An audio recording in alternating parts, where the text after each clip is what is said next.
Good evening everybody. Good evening. అపొస్తలుల కార్యాల గురించి మాట్లాడుకుందాము.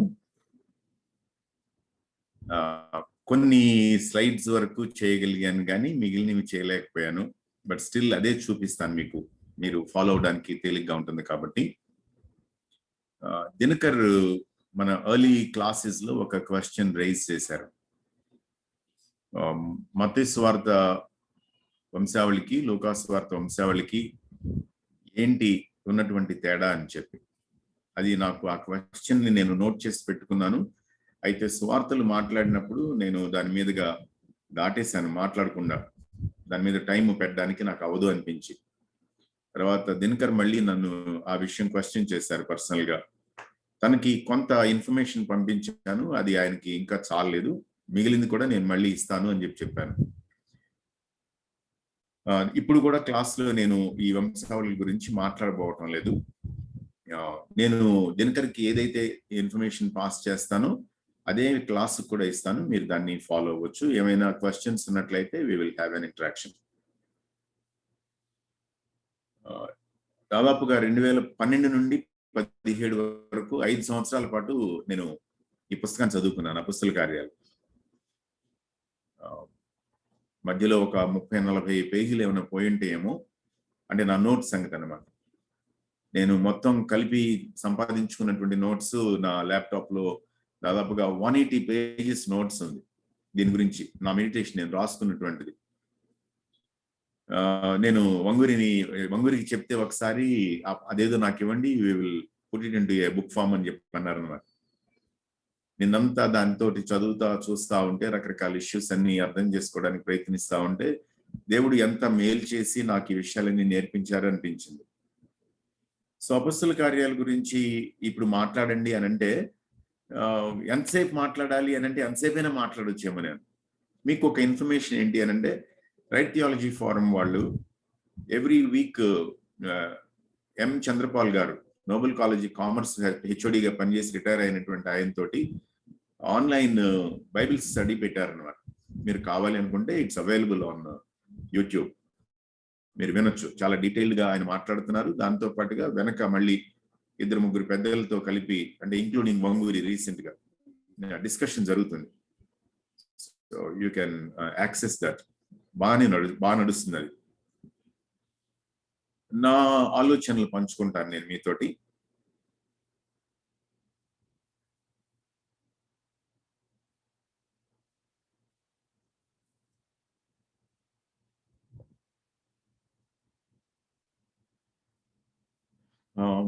అపొస్తలుల కార్యాలని మూడింటిగా చెప్పుకోవడానికి అవకాశం ఉంది. మీకు తెలుసు, మొదటి 2 మీరు అంటానే ఉంటారు, బహుశా మూడోది కూడా మీరు అంటారేమో. మనకి బైబిల్లో పుస్తకానికి పెట్టబడినటువంటి పేరు ఏంటంటే అపొస్తలుల కార్యములు. కొంతమంది దాన్ని ఏమన్నారు అని అంటే, అపొస్తలులు అంటే గనక ఎంతమంది కనపడ్డారు అక్కడ? 2 కనపడింది, పేతురు పౌలే కదా. సో సరిగా చెప్పాలి అని అంటే అపొస్తలుల కార్యాలు అని అంటే పరిశుద్ధాత్మ కార్యాలు అని అనుకోవాలి అని అంటారు. అంటే కొంతమందికి ఉన్నటువంటి ఆలోచన అన్నమాట. నేను బలంగా దేన్ని విశ్వసిస్తాను అని అంటే, అపొస్తలుల కార్యాలు అనేటువంటి దానికంటే కూడా నాకు సంఘ కార్యాలు అనేటువంటిది నాకు బాగా నచ్చినటువంటి మాట. సంఘం మొదటి శతాబ్దంలో చేసినటువంటి ఆయా రకాల పనులు, ఎందుకు నేను దీని మీదే మనసు పెడతాను అనేటువంటిది నేను మిగిలినటువంటి ఆలోచనలు పంచుకునేటప్పుడు మీకు అర్థమవుతుంది, ఎందుకు నేను ఎంత ఖచ్చితంగా సంఘ కార్యాలు అనేటువంటి దాన్నే ఆలోచించాల్సి వచ్చింది, ఆశిస్తున్నాను అనేటువంటిది.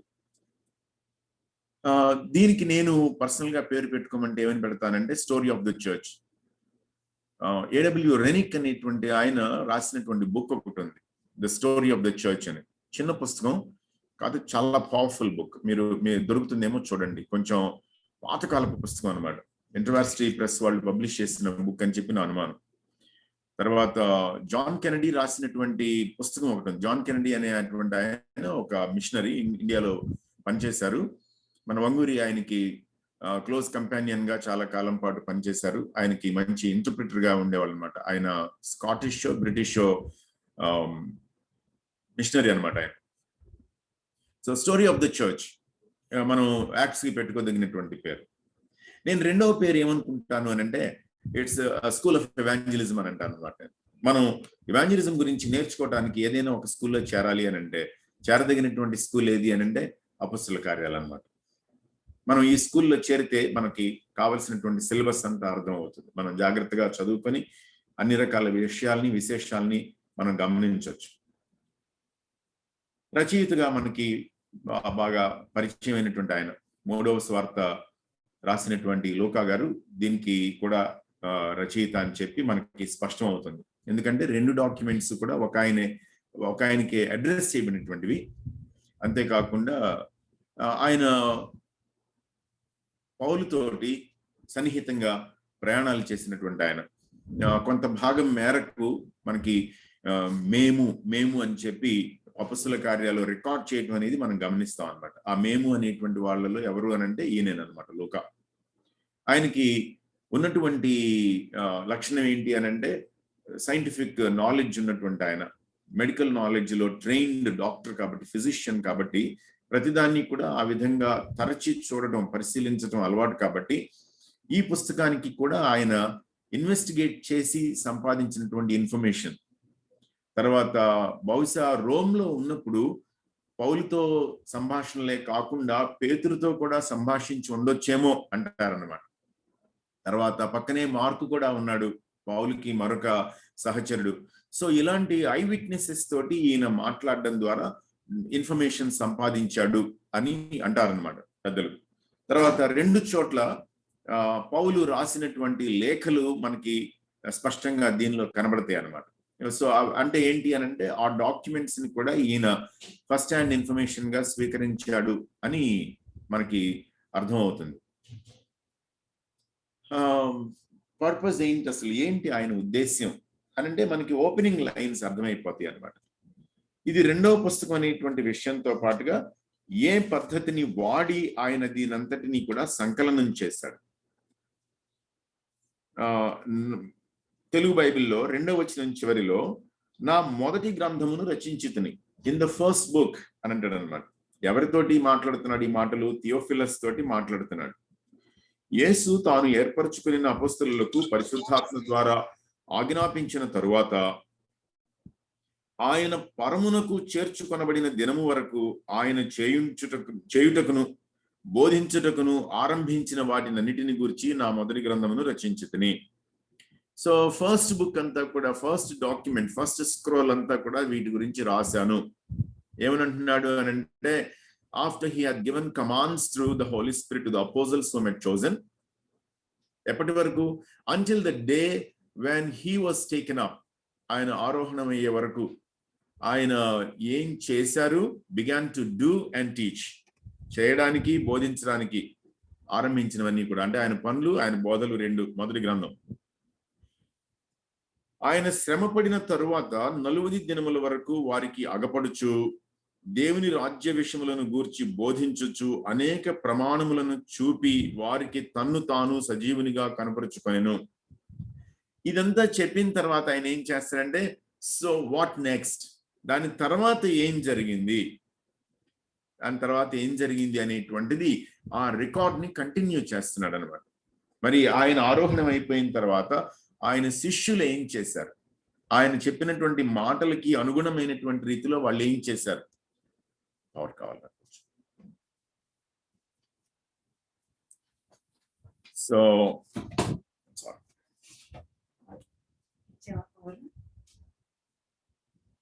ఇది స్ట్రక్చర్ అన్నమాట. మీకు చాలా తేలిగ్గా అర్థం అవుతుంది. ఇక్కడ ఉదహరించబడినటువంటి మాటలు, అంటే వ్యక్తుల పేర్లు నాకు పెద్దగా నచ్చల. ఎందుకు నచ్చలేదు అని అంటే అంతటితోటి ఆగిపోయిందా అని అనుకోవడానికి అవకాశం లేదు. సో ఇది తేలిగ్గా ఉంటది కాబట్టి ఈ భాగాన్ని చూపించడానికి ప్రయత్నిస్తున్నాను నేను. అంతవరకే. మీకు రకరకాల స్ట్రక్చర్స్ ఆన్లైన్ దొరుకుతాయి. మీరు బైబిల్ని చదువుతా ఉంటే కూడా మీకు అర్థమైపోద్ది ఎక్కడి నుంచి ఎక్కడికి తేడా ఏంటి అనేటువంటి విషయం. ఇంతకీ దేని గురించి ఇదంతా అనంటే చర్చ్ గురించి, సంఘం గురించి.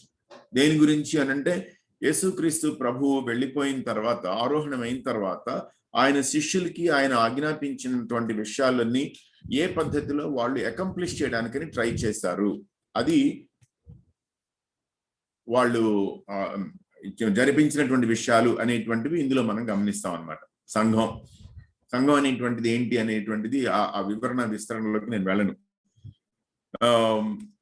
ఓకే, 1వ అధ్యాయం 6 నుండి 8 వచనాల వరకు మనం చదివినట్లయితే కాన్స్టెంట్ గా ఈ వాక్యం దగ్గరికి వస్తూ ఉంటాం. మీరు కూడా ఇవాంజలిజం అనేటువంటి దానికి బాగా ఎక్స్పోజ్ అయ్యి ఉన్నారు కాబట్టి మీకు ఈ వచనాన్ని ప్రత్యేకంగా ఇది అని చెప్పాల్సిన అవసరం లేదు. కానీ 8వ వచనానికి ముందున్నటువంటి 2 వచనాల గురించి మాట్లాడి అప్పుడు 8వ వచనం మాట్లాడదాం. వారు కూడి వచ్చినప్పుడు, ఎవరు? శిష్యులు అన్నమాట.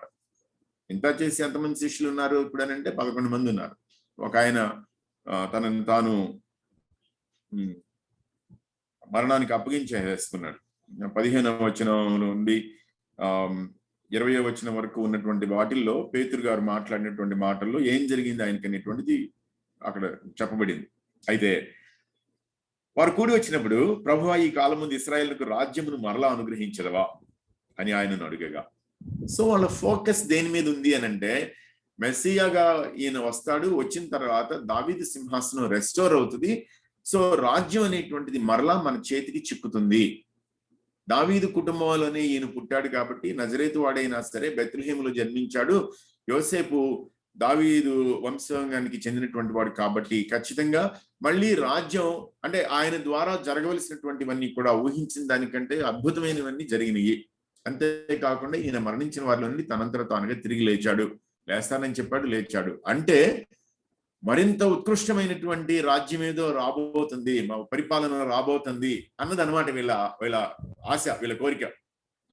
సో వాళ్ళ దృష్టి అవుతూ దేని మీద ఫోకస్ అయ్యింది అని అంటే, ఎర్త్లీ కింగ్డమ్ మీద, restoration of the Davidic throne, Davidic empire మీద అనమాట, డేవిడిక్ కింగ్డమ్ మీద, దావీదు రాజ్యం మీద, దావీదు సింహాసనం మీద వీళ్ళ మైండ్ అంతా ఫోకస్ అయింది. ప్రభు ఏమంటాడంటే చాలా సింపుల్ గా, వాటిని తెలుసుకోవడం మీ పని కాదు అని అంటున్నాడు అన్నమాట. That is not your work, మీ పని అది కాదు అబ్బాయిలు అసలు అని అంటున్నాడు అన్నమాట. అంటే అర్థం ఏంటి అని అంటే, మన అవగాహనలో మనం దేవుని దగ్గరికి వెళ్ళి దేవుని దగ్గర ఈ విధమైనటువంటి ఎక్స్పెక్టేషన్స్ మనం చూపించేటప్పుడు మనకి అర్థం కావాల్సినటువంటిది ఏంటి అని అంటే, ప్రభువుకున్నటువంటి ఫోకస్ కాకుండా మన ఫోకస్ వేరే వాటి మీద ఉంటుంది.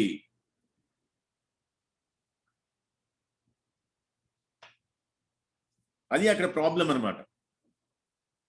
ప్రభు ఫోకస్ అంతా డిఫరెంట్, మన ఫోకస్ అంతా ఏంటి అని అంటే earthly things, here and now things అనమాట.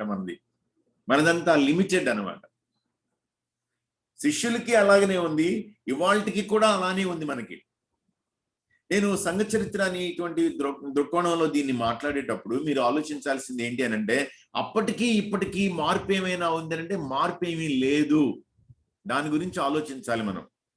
ప్రభు ఆజ్ఞాపించిన విషయాల్లో అప్పటికీ ఇప్పటికీ మార్పు ఉందా? మార్పు లేదు. మనం దీని నుంచి నేర్చుకోవాల్సినటువంటి పాఠాలు అప్పటి సంఘానికి ఇప్పటి సంఘానికి తేడా లేదు. సో ఇవి మనం అర్థం చేసుకోవాల్సినటువంటి విషయాలు అన్నమాట. ఏంటి అనంటే, శిష్యుల యొక్క ఫోకస్ దేని మీద? ఈయనేమంటున్నాడు, విషయం ఏంటంటే ప్రభువు కూడా రాజ్యం గురించే మాట్లాడుతున్నాడు. ఎందుకని? రాజ్యాన్ని వాళ్ళకి ఇంట్రడ్యూస్ చేశాడు. ఈ 4 సువార్తలో మనం గమనించినట్లయితే, నా రాజ్యం మీరు అనుకునేటువంటి రాజ్యం కాదు అనేటువంటిది వాళ్ళకి ఆయన ఎక్స్ప్లెయిన్ చేసుకుంటా వచ్చాడు.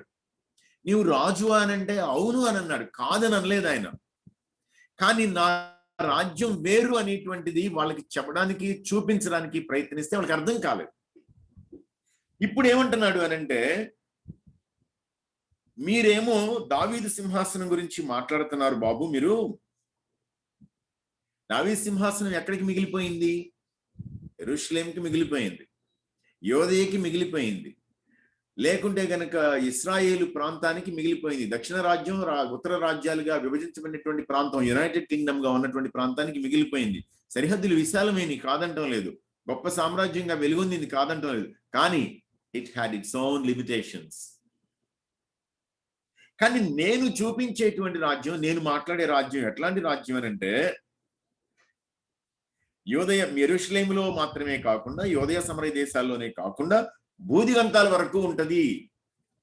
ఈ కాంట్రాస్ట్ ని శిష్యులు అర్థం చేసుకోవటానికి వాళ్ళకి టైం పట్టిందా ఏమో నాకు తెలియదు. కానీ వాళ్ళకి మాత్రం ప్రభు వాళ్ళు అడిగినటువంటి కాంటెక్స్ట్ లో నుంచి వాళ్ళ దృష్టిని విస్తృతం చేయడానికి అని చెప్పి వాళ్ళకి స్పష్టంగా చెప్పాడు. ఇప్పుడు ఇంకా ఏం మాట్లాడుతున్నాడు? మీ సొంత శక్తియుక్తులు కాదు, మీరింతకీ ఎవరు? గలిలయులు. మీరింతకీ ఎవరు? ఈ యెరూషలేములో ఉన్నటువంటి పరిసయ్యుల వంటి పండిత ప్రకాండులేం కాదు మీరు. మిమ్మల్ని చూస్తే సమాజం ఏమంటది? పామరులు అని అంటది. మీకున్న ఒకే ఒక క్వాలిఫికేషన్ ఏంటి? నాతో కలిసి 3.5 ఏళ్ల పాటు ఉన్నారు, అందుకేగా వాళ్ళు మిమ్మల్ని వెంటాడడానికి ట్రై చేసింది, మీరు పారిపోయింది. స్టిల్ మీరు పరిశుద్ధాత్మ మీ మీదికి వచ్చినప్పుడు ఆ సెన్స్ గనక మీకు అర్థమైనట్లయితే, అంటే మీరు ఊహించిన దానికంటే బలమైనటువంటి శక్తి మీరు పొందుతారు. అప్పుడు మీరు భూదిగంతాల వరకు కూడా ఈ రాజ్యాన్ని గురించి మాట్లాడతారు, రాజు గురించి మాట్లాడతారు. అది ఆయన చెప్తున్నటువంటి విషయం. నేను పెంతెకోస్తు పండుగ దినాన ఇనాగరేషన్ ఆఫ్ ది చర్చ్, సంఘం అంటే వీళ్ళందరూ కూడి వచ్చినప్పుడు వేగముగా వీచి బలమైన గాలి వంటి ఒక ధ్వని ఆకాశం నుండి అకస్మాత్తుగా వాడు కూర్చుని ఇల్లంతా నేను ఓకే, ఇదంతా మీకు తెలుసు. సంఘం అఫీషియల్ గా అధికారికంగా భూమి మీద ఆవిష్కరించబడింది అని చెప్పి అని అంటాం అన్నమాట. నేను థిమాటిక్ గా తీసుకుని వెళ్ళిపోతున్నాను నేను మిమ్మల్ని. ఇవాంజలిజం దేనికోసం వీళ్ళు వచ్చారు దీని మీదకి, అంటే దేనికోసం వీళ్ళు ఏర్పాటు చేయబడ్డారు, దేనికోసం వీళ్ళని దేవుడు యెరూషలేములోనే ఉండండి పరిశుద్ధాత్మ మీ మీదకి వస్తాడని చెప్పి ఎందుకు చెప్పాడు అని అంటే, భాగస్వామ్యం కోసం. నేను కాన్స్టెంట్ గా మీతో మాట్లాడుతా ఉన్నాను. దేవుడు తన ప్రజల్ని, తన వ్యక్తుల్ని పిలిచిన ప్రతిసారి కూడా ఆయన ఉద్దేశం ఏంటి అని అంటే, రండి మనం కలిసి చరిత్ర సృష్టిద్దాం, రండి మనం కలిసి రాజ్యాన్ని ఏర్పాటు చేద్దాం, రండి మనం కలిసి రాజ్యపు సరిహద్దుల్ని విస్తరింపచేద్దాం. ఇవాంజలిజం అంటే ఏంటి? ప్రభు ఏం చెప్తున్నాడు? On one hand you have the person of the Holy Spirit, on the other you have the persons of these human beings on this earth. ఒక పక్కనేమో పరిశుద్ధాత్మ అనేటువంటి వ్యక్తి, రెండో ప్రక్కనేమో భూమి మీద మానవులు అనేటువంటి వ్యక్తులు, యేసుక్రీస్తు ప్రభు నామం పేరిట పిలువబడినటువంటి వ్యక్తులు. వీళ్ళు ఈ రెండు పక్షాలు కలిసి రాజ్యం యొక్క పునాది వేయడానికి గాని, రాజ్యం యొక్క విస్తృతి కోసం గాని, విస్తరణ కోసం గాని భాగస్వామ్యం. ఏం జరుగుతుంది అనంటే, రాజ్యాన్ని విస్తరింప చేయడానికి ప్రభువు పని అప్పగించాడు అనమాట. ఇంత చేసి వీళ్ళు ఏం చేస్తారు అనంటే, ద కింగ్ ఈస్ హియర్ అని చెప్పి ప్రకటన చేస్తారు, రాజు గారు వచ్చున్నారు అని చెప్పి ప్రకటన చేస్తారు. ఇది మనకు అర్థం కావాల్సినటువంటి విషయం. ఏంటి ఇందులో ఏం జరిగింది అనంటే, మొదటి అధ్యాయం 8వ వచనంలోనే పరిశుద్ధాత్మ మీ మీదికి వచ్చినప్పుడు మీరు శక్తి నొందెదరు గనుక మీరు యెరూషలేములోను యోదయ సమరయ దేశముల యందంతటను భూదిగంతముల వరకును నాకు సాక్షులయ్యుందురు. ఇది విషయం. నేను దీన్ని 3 భాగాలుగా అర్థం చేసుకున్నాను ఈ వచనాన్ని. There is a vision, there is a strategy and there is a promise. ఏంటి విజన్ ఏంటి ఇంతకీ అనంటే, వీళ్ళు సాక్షులుగా ఉండటం అనే పని చేయడం. ఎవరికి సాక్షులుగా ఉంటారు వీళ్ళు అనంటే, నాకు సాక్షులుగా ఉంటారు. ఎప్పటి నుంచి చెప్తున్నాడు ఈ విషయాన్ని? యోహాను సువార్త 15, 16, 17 అధ్యాయాల దగ్గర నుంచి చెప్పుకుంటూ వస్తున్నాడు ప్రభు ఈ విషయాల్ని. ఆత్మ వచ్చినప్పుడు ఆయన నా గురించి సాక్ష్యం చెప్తాడు, మీరు నాతో కూడా ఉన్నారు కాబట్టి మీరు కూడా సాక్షులై ఉంటారు. అప్పటి నుంచే చెప్తున్నాడు వీళ్ళకి విషయాన్ని. ఇప్పుడు మళ్ళీ రిమైండ్ చేస్తున్నాడు, పరిశుద్ధాత్మ మీ మీదకి వస్తే మీరు సాక్షులుగా ఉంటారు. ఏంటి స్ట్రాటజీ అనంటే, ఇదిగో మీరు ఎక్కడున్నారో అక్కడ నుండి మొదలు పెడతారు. There is a step by step plan of action. Jerusalem నుంచి మొదలుపెట్టి జూడియా అంతా వెళ్తారు, సమరియా వెళ్తారు, అక్కడ నుంచి to the ends of the earth వెళ్తారు, రోమ్ వరకు వెళ్తారు, స్పెయిన్ వరకు వెళ్తారు, ఇథియోపియా వరకు వెళ్తారు. అబ్బో, మీరు వెళ్ళని ప్రదేశాలు ఉండవు. This is a strategy. హడావుడి పడిపోవాల్సినటువంటి అవసరం లేదు. మొట్టమొదట చెప్పినటువంటి మాటలోనే ప్రభువు తన దర్శనం ఏంటో వాళ్ళకి అనుగ్రహించాడు. అంతేకాకుండా వాళ్ళు అనుసరించాల్సినటువంటి ప్రణాళికను కూడా వాళ్ళకి ఇచ్చేసాడు, స్టెప్ బై స్టెప్. తర్వాత ఏమన్నాడంటే, ఇది మీ అంతటా మీరు చేయలేరు కాబట్టి మీకేం కావాలి అనంటే శక్తి కావాలి. శక్తి కావాలి అనంటే భౌతికమైనటువంటి, ఐహికమైనటువంటి, ఇహలోకపరమైనటువంటి శక్తి దీనికి చాలదు. కాబట్టి మీరు అటెంప్ట్ చేయబోతున్నటువంటిది ఈ భూమిని కంటే మించినటువంటిది. కాబట్టి మీకు దేవుని యొక్క సన్నిధి తోడుగా ఉంటుంది. అంటే ఆయన మీతో ఉంటాడు. దాన్ని బట్టి, ఆయన్ని బట్టి మీరు శక్తి పొందుతారు. His presence and his power. ఇది ఆయన ఇచ్చినటువంటి ప్రామిస్. నేను మిమ్మల్ని అనాథలుగా విడవను అని చెప్పినటువంటి మాటని దీనిలో ఆయన మళ్ళీ వాళ్ళకి రిమైండ్ చేస్తున్నాడు. ఆయన మీతో ఉంటాడు, మీలో ఉంటాడు. సో చర్చ్కి ఉన్నటువంటి ప్రైమరీ రెస్పాన్సిబిలిటీస్ రెండింటిలోనూ ఇదనమాట. ఏంటి అనంటే evangelism. There is a vision, there is a strategy and there is a promise. ఇవన్నీ ఎక్కడివి అనంటే గాడ్ గివెన్. ఇక్కడ మనకు అర్థం కావాల్సింది ఏంటంటే, ఇది ఒకవేళ మన సొంతం అయి ఉంటే మన వల్ల కాదు, మనం చేయలేము, మనం ఏ విధంగానూ ముందుకి నడవలేము. మనకి ఇది అర్థం కావాల్సినటువంటి విషయం అన్నమాట. ఇప్పుడు దీనంతటిలోనూ నాకు సాక్షులై ఉంటారు అంటే ఏదో ఒక వర్తమానం ఉందన్నమాట, ఏదో ఒక సందేశం ఉందన్నమాట. మనం గమనించుకుంటా వెళ్ళినట్లయితే పేతురు చెప్పినటువంటి ప్రసంగాలు కావచ్చు, ఫిలిప్పు చెప్పినటువంటి ప్రసంగాలు కావచ్చు, పౌలు చెప్పినటువంటి ప్రసంగాలు కావచ్చు, మనం అర్థం చేసుకోవాల్సింది వీళ్ళ ఫోకస్ యావత్తు దేని మీద అంటే ద రిజన్ క్రైస్ట్, పునరుత్థానుడైనటువంటి యేసుక్రీస్తును గురించినటువంటి మాటలు అన్నమాట. వీళ్ళు ఆయన చనిపోయాడు, అంతటితోటి మిగిలిపోయాడు అనేటువంటి మాటలేమి కాదు.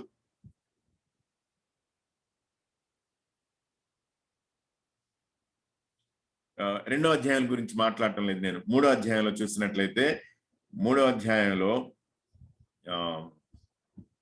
15వ వచనంలో, మీరు జీవాధిపతిని చంపిదిరి గాని దేవుడు ఆయనను మృతులలో నుండి లేపెను, అందుకు మేము సాక్షులము.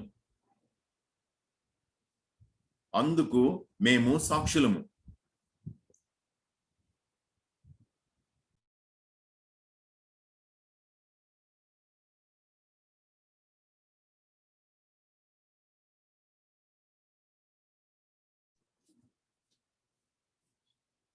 సో ఎంతసేపు వీళ్ళు దేని గురించి మాట్లాడుతున్నారు అని అంటే రిజన్ క్రైస్ట్ గురించే మాట్లాడుతున్నారు.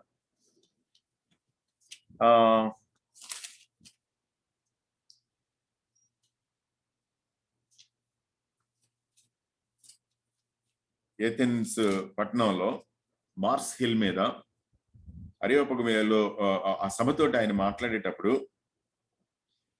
17వ అధ్యాయం 31వ వచనం చివరిలో, మృతులలో నుండి ఆయనను లేపినందున దీని నమ్ముటకు అందరికి ఆధారము కలుగు చేసి ఉన్నాడు. Risen Christ.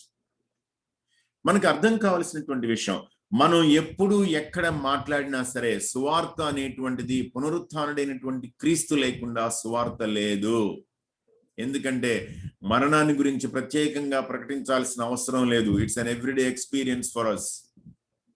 ప్రపంచం మొత్తానికి కూడా రోజువారీ అనుభవం మరణం అనేటువంటిది.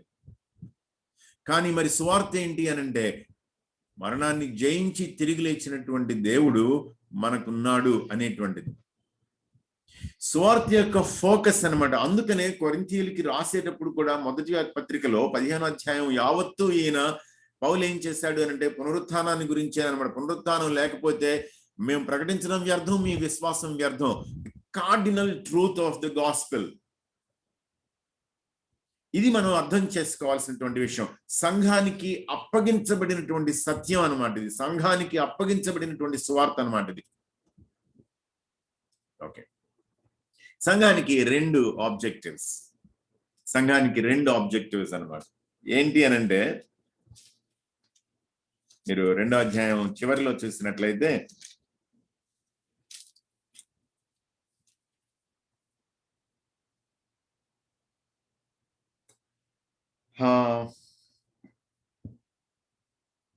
42వ వచనం, వీరు అపొస్తలుల బోధ యందును సహవాసమందును రొట్టె విరుచుట యందును ప్రార్థన చేయట యందును ఎడతెగకయుండ్రి. దేని గురించి మాట్లాడుతున్నాడు అని అంటే చర్చ్ యాజ్ వన్, ఎడిఫికేషన్ గురించి మాట్లాడుతున్నాడు, క్షేమాభివృద్ధిని పొందడం గురించి మాట్లాడుతున్నాడు. ఎక్కడది? 47వ వచనం మీరు చూసినట్లయితే, రక్షణ పొందుచున్న వారిని అనుదినము వారితో చేర్చుచుండెను. అంటే ఎవాంజలిజం జరుగుతూ ఉంది వాళ్ళకి. ఎవాంజలిజం జరుగుతూ ఉంది కాబట్టి వాళ్ళు చేర్చబడుతున్నారు. వీళ్ళు ఏం చేస్తున్నారు అని అంటే ఏకమనస్కులై అపొస్తలుల బోధలో స్థిరంగా ఉంటున్నారు. నేను ఇక్కడ వేరే వేరే విషయాల గురించి మాట్లాడదామని ఉద్దేశంతో అవన్నీ పెట్టాను, కానీ అక్కర్లేదు. Evangelism and edification.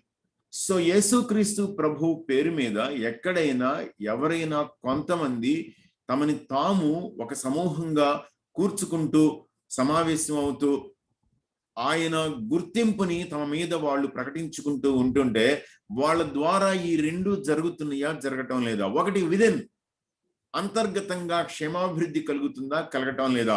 ఒకరితోటి ఒకరు ఇచ్చి పుచ్చుకోవటాలు జరుగుతున్నాయా, జరగటం లేదా? ఒకరినొకరు అంగీకరించుకోవటం, వీళ్ళు మా వాళ్ళు, నేను వీళ్ళ వాడిని అనేటువంటి సెన్స్, ఆ sense of belonging, sense of acceptance across the differences. భయంకరమైనటువంటి తేడాలుంటే ఆ తేడాలన్నింటికి అతీతమైనటువంటి రీతిలో ఆ వన్నెస్ అనేటువంటిది, వన్నెస్ లోనికి ఎదగటం అనేటువంటిది జరుగుతుందా, జరగటం లేదా? అది జరుగుతూ ఉండగానే వీళ్ళందరూ ఏకమనస్కులై బయట వాళ్ళకి యేసుక్రీస్తు ప్రభువుని గురించినటువంటి సత్యస్వార్తని ప్రకటిస్తున్నారా, ప్రకటించటం లేదా? అది చదువు కావచ్చు, లేకుంటే ఆరోగ్యం కావచ్చు. మీరు దానిలోకి ఎన్నైనా సరే చదువుకోండి. అంటే you try to get all kinds of senses into these two words.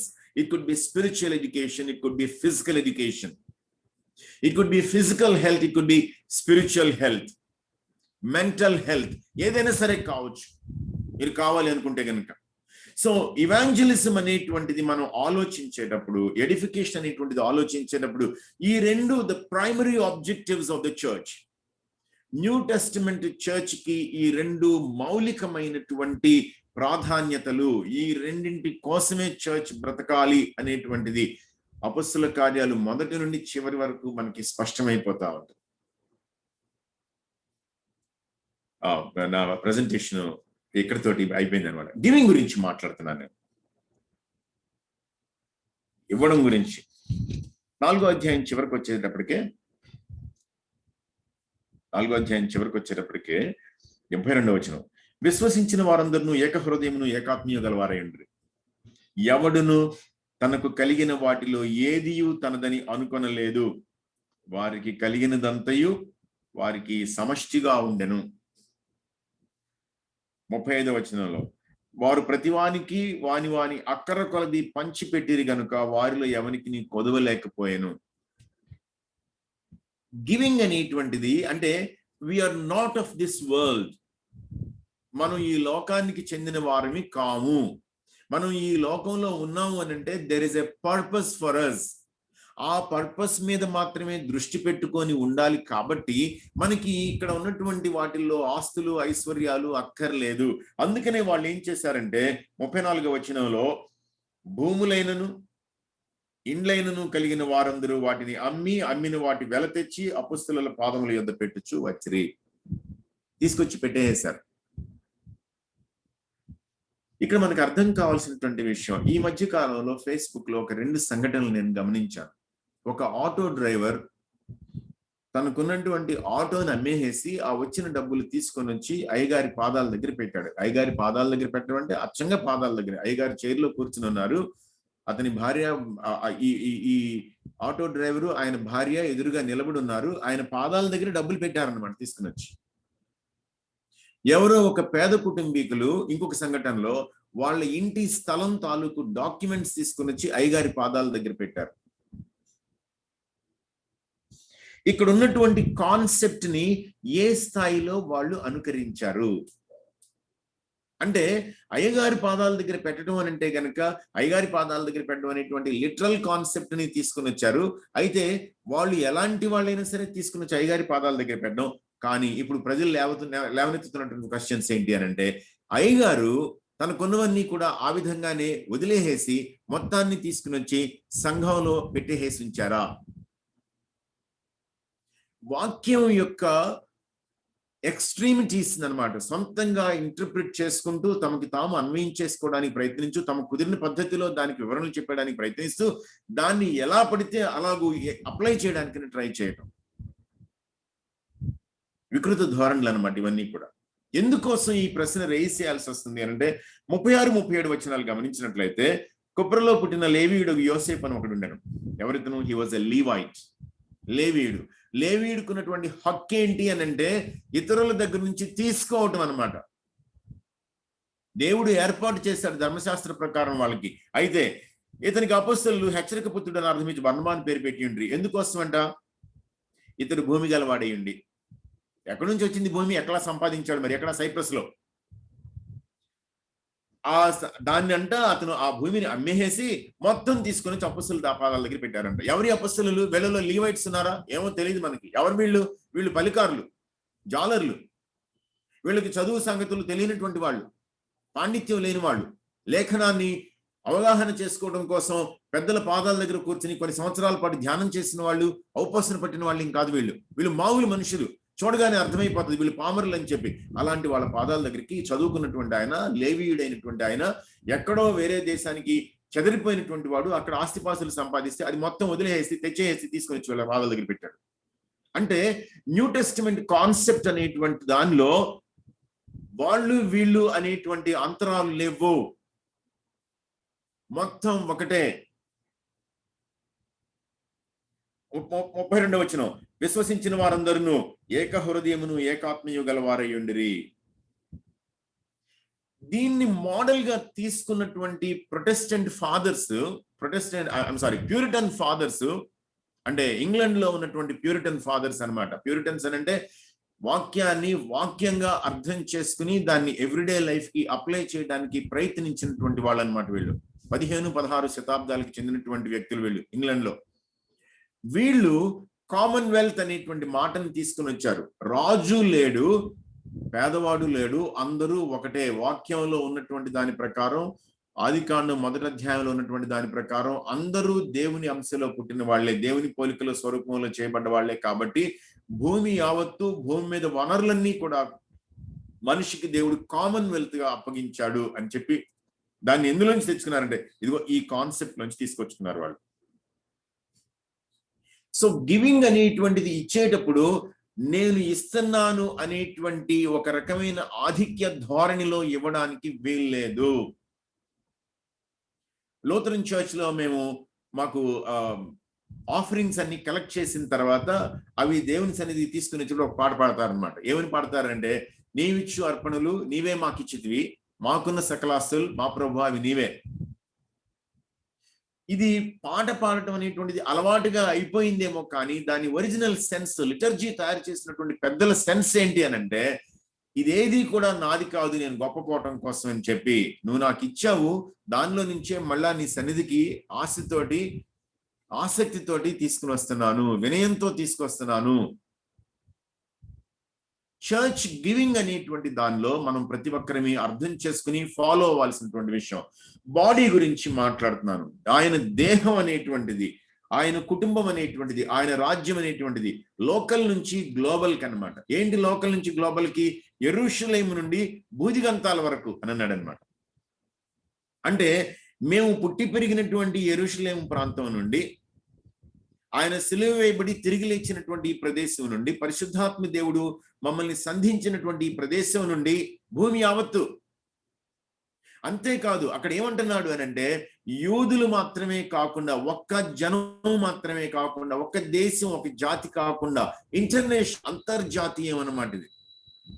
అంటే ఇంక్లూజన్ అనేటువంటిది మ్యాన్ కైండ్ మొత్తానికి అప్లై అవుతుంది అనేది ప్రభువు వాళ్ళకి ముందుగానే నేర్పించాడు. ఆ విధంగానే జరిగింది. మన తర్వాత విషయాలు మనం మాట్లాడే విషయాలు ఆయా ప్రదేశాల్లో 6వ అధ్యాయం 7వ వచనం చెప్పిస్తాను. మొట్టమొదటి మీకు ఏమనుందంటే, 6వ అధ్యాయం 7వ వచనంలో దేవుని వాక్యము ప్రబలమై శిష్యుల సంఖ్య యెరూషలేములో బహుగా విస్తరించింది. 12:24 ఏముంది అనంటే,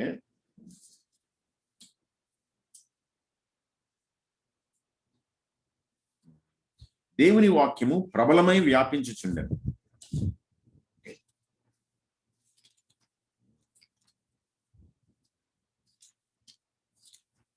ఆ తర్వాత 19:20 మూడు రకాల సంఘటనలు.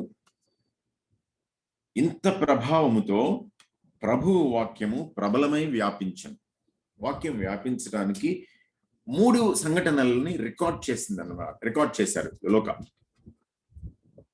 నేను చాలా సూపర్ఫిషియల్ గా పైన మాట్లాడేసి ముందుకు వెళ్తాను. మీరు వీటిని మీకు నోట్స్ ఇస్తాను కాబట్టి మీరు చదువుకున్న తర్వాత మీరు ఇవే ఆలోచనలు కాకుండా మీ సొంత ఆలోచన, కొత్త ఆలోచనలు మీకు రావడానికి అవకాశం ఉంది.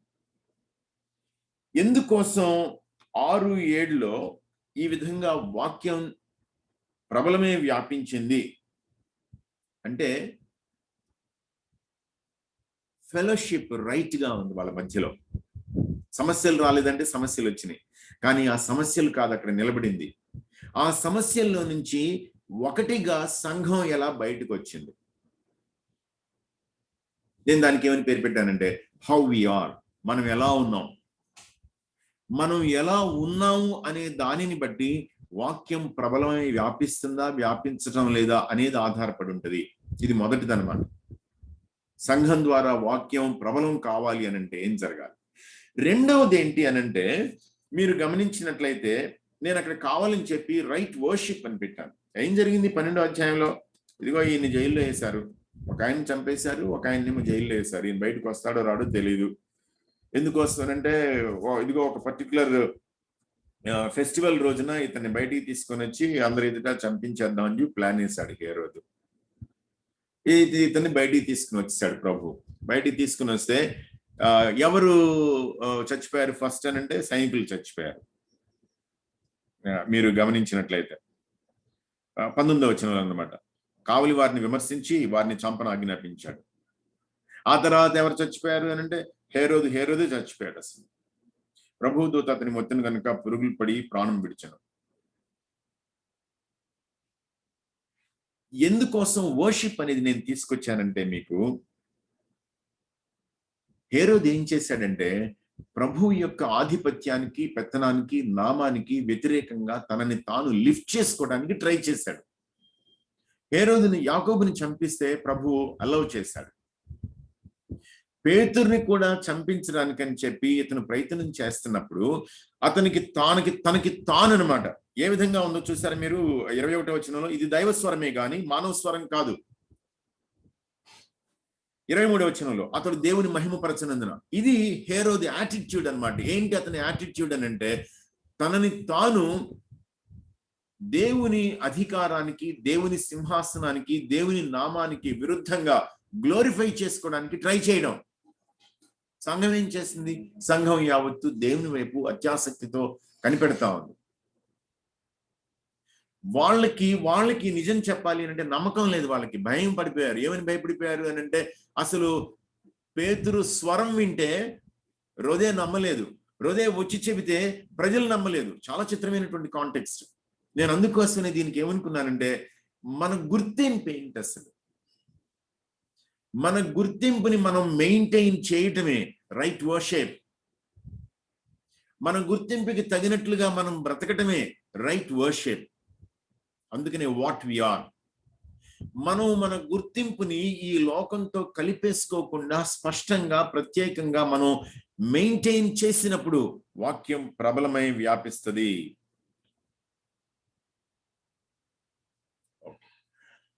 19 అధ్యాయంలో మనం గమనించినట్లయితే ఎఫెసు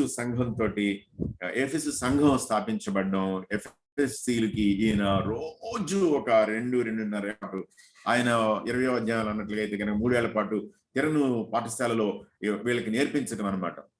ఏం జరిగింది అని అంటే, రోజు ఎక్కడో ఒక చిన్న పల్లెటూరులోనో లేకపోతే ఒక పెద్ద పట్టణంలో ఒక మారుమూల ఒక చిన్న స్కూల్లోనో క్లాస్ పెట్టాడు. అంటే టిమోతి ఎక్స్పాజిటరీ అకాడమీ అనేటువంటిది నడుస్తా ఉందన్నమాట.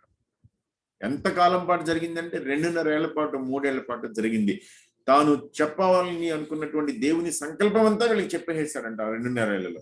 అంతే చెప్పింది, ఆయన చేసింది వేరే ఏమీ చేయలే. మీరు గమనించినట్లయితే 19వ అధ్యాయంలో 19వ అధ్యాయం 10వ వచనంలో 2 ఏండ్ల వరకు ఇలాగున జరిగాను గనుక యూదులేమి గ్రీస్ దేశస్థులేమి ఆసియాలో కాపురం ఉన్న వారందరూ ప్రభు వాక్యం వింటారు. ఇదేంటి, ఎక్కడో ఒక మూల బైబిల్ స్టడీ పెడితే ఎవ్రీడే బైబిల్ స్టడీ జరుగుతూ ఉంటే వాళ్ళకి రోజు ఈయన లేఖనం టీచ్ చేస్తా ఉంటే, డాక్టర్ని చెప్తా ఉంటే, వాళ్ళని లీడ్ చేస్తా ఉంటే ఆసియా మొత్తం వినటం ఏంటి?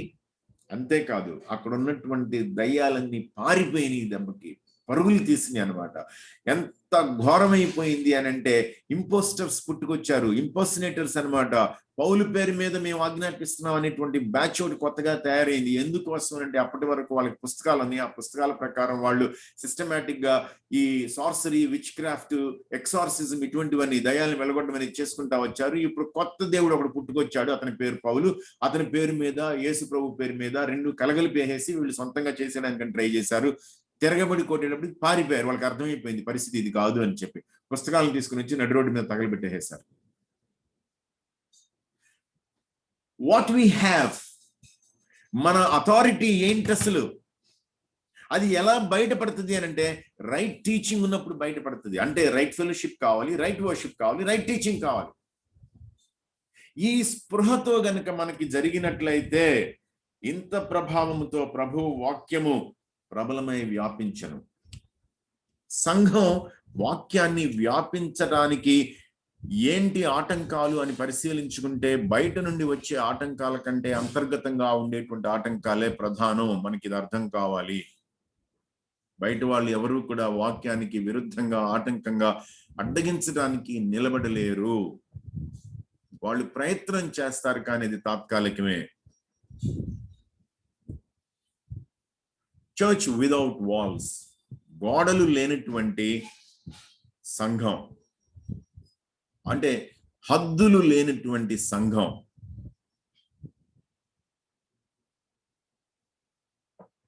1:8 యెరూషలేము, యోదయ, సమరయ దేశాల వరకు. 2వ అధ్యాయం 9వ వచనంలో మనకి ప్రదేశాలు ఉన్నాయి, ప్రజలున్నారు, భాషలు ఉన్నాయి. పెద్ద లిస్ట్ ఉంటుంది అనమాట. అక్కడ పెద్ద లిస్ట్ అంటే పెద్ద లిస్ట్ ఉంటుంది. ఆకాశము 5వ వచనం, ఆకాశము క్రింద నుండి ప్రతి జనములో నుండి వచ్చిన భక్తి గల యూదులు యెరూషలేములో కాపురం ఉండరి. ప్రతి మనుష్యుడు తన తన స్వభాషతో, అంటే స్వభాష అంటే అర్థం ఏంటంటే 8వ వచనంలో మనలో ప్రతివాడు తాను పుట్టిన దేశపు భాషతో వీరు మాట్లాడుట మనం వినుచున్నామే. ఓకే, ఇక్కడ ఓన్లీ యూదులు మాత్రమే కాకుండా మిగిలిన వాళ్ళు కూడా అక్కడ రకరకాల ప్రదేశాలు అనమాట, రకరకాల ప్రదేశాల నుంచి వచ్చినటువంటి వాళ్ళు. అంతేకాకుండా 10వ వచనం చివరిలో యూదులు, యోధ మత ప్రవిష్టులు, అంటే యాక్చువల్ సెన్స్ ఏంటంటే ప్రాసిలైట్స్ అన్నమాట. అంటే ఇతర జాతుల్లో నుండి, ఇతర జనాల్లో నుండి యోధా మతాన్ని స్వీకరించినటువంటి వాళ్ళు. ఓకే, అంటే హద్దులు లేనిటువంటి జీవితం గురించి మనం మాట్లాడదాం. 2వ అధ్యాయం చివరికి వచ్చిన తర్వాత ఆ రోజు 3,000 మంది చేర్చబడితే 42 నుండి 47 వరకు ఏక మనస్కులు, ఎడతెగకి ఉండటం, ఏకంగా కూడి ఉండడం. తర్వాత అదే 4వ అధ్యాయం 32-37 ఇప్పటి వరకు మనం చదివింది సేమ్ మోడల్. 6వ అధ్యాయం 5వ వచనం మరీ చిత్రమైనటువంటిది అనమాట. ఎవరు అప్రెస్డ్ అండ్ సప్రెస్డ్ పీపుల్ అనమాట, నెగ్లెక్టెడ్, మార్జినలైజ్డ్ పీపుల్. ఎవరికైతే నష్టం జరిగిందో, ఎవరైతే విసుక్కోబడ్డారో, ఎవరైతే బాధపడ్డారో, ఎవరైతే సరిగా మాకు సేవ జరగటం లేదు అని చెప్పి బాధపడ్డారో వాళ్ళల్లో నుండి నాయకుల్ని బయటికి తీసుకొని రావటం. తర్వాత 13వ అధ్యాయం 1వ వచనంలో అంత్యోకయ సంఘంలో రకరకాల వ్యక్తులు ఉండటం అన్నమాట. బర్నబా, నీగర్ అనబడినటువంటి సుమియను. నేగర్ అని అంటే ఏంటంటే నల్లోడు అనమాట. నల్లోడు అని అంటే ఎవరంటే ఆఫ్రికా అతను అనమాట. కురేనీయుడైనటువంటి లూకియా, చతుర్థాధిపతి అనే హేరోదుతో కూడా పెంచబడిన మనయేను, అచ్చమైనటువంటి రాయల్ ఫ్యామిలీ కనెక్షన్స్ ఉన్నటువంటి వాడు అనమాట. ఇదిగో కింద సౌల్ అనే అతను ఫరిజాయిక్ బిల్డప్ ట్రైనింగ్ ఉన్నటువంటి అతను అనమాట, సౌలు అనే అతను. ఆ పైన బర్నబా అనే అతను, లేవీయుడు అతను. అంటే ఫస్ట్ జనరేషన్ కాన్వర్ట్ అతను. ఇదేమో ఇతనేమో ఈ సౌలు అనే ఇతనేమో లేటర్ జనరేషన్ కాన్వర్ట్ అనమాట అతను. ఎంత కాంట్రాస్ట్ ఉందో చూడండి. మనకు అర్థం కావాల్సింది ఏంటి అని అంటే, సంఘానికి ఎల్లలు లేవు, హద్దులు లేవు. దేవుడు దీన్ని కాన్స్టెంట్ గా చూపించుకుంటూ తీసుకుని వచ్చాడు. జూస్ కి పరిమితం అయిపోయినటువంటి, యూదులకి పరిమితం అయిపోయినటువంటి సువార్త కాదు, సమరయులతోటి ఆగిపోయినటువంటి సువార్త కాదు. జెంటైల్స్ అని తర్జుమా చేయబడినటువంటి వ్యక్తులు, అంటే ఈ మత విధానానికి వెలపలున్నటువంటి వాళ్ళు, అన్య జనాంగాలకి చేరినటువంటి వాళ్ళు, అన్య విశ్వాసాలకి చేరినటువంటి వాళ్ళు, ఎవరిని కూడా ఎక్స్క్లూడ్ చేయలేదు సంఘం. ఒకే ఒక్కటి కామన్ ఫ్యాక్టర్ ఏంటి అనంటే, యేసుక్రీస్తుని రక్షకునిగాను ప్రభువుగాను స్వీకరించినట్లయితే you are the called out ecclesia.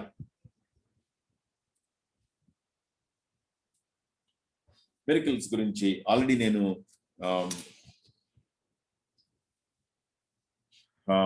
సువార్తల్లో మాట్లాడినప్పుడు మాట్లాడుతూ ఉన్నాను. Just a minute.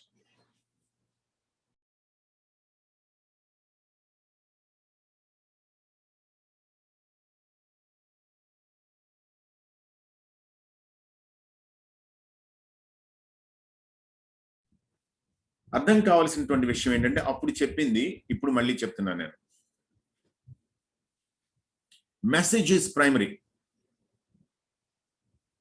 మెసేజ్ లేకుండా మిరకిల్స్ ఇండిపెండెంట్ గా నిలబడవు. ఇది మనకు అర్థం కావాలి. దీన్ని మనం జాగ్రత్తతో స్వీకరించాలి. నేను నాకు చూపించడానికి ఇష్టమైనటువంటి వ్యక్తులు ఇద్దరు ఎవరంటే, ఒకటి స్టెఫను, రెండు ఫిలిప్.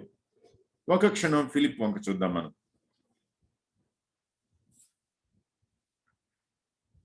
8వ అధ్యాయం 4వ వచనంలో ఫిలిప్పు సమరయ పట్టణం వరకును వెళ్ళి క్రీస్తును వారికి ప్రకటించుచున్నాడు. అంటే నోటి మాటతోటి స్వార్థ ప్రకటన జరుగుతుంది. జనసమూహములు విని ఫిలిప్పు చేసిన సూచ్యక్రియలను చూచినందున అతడు చెప్పిన మాటలు యందు ఏకమనస్సుతో లక్ష్యమించారు.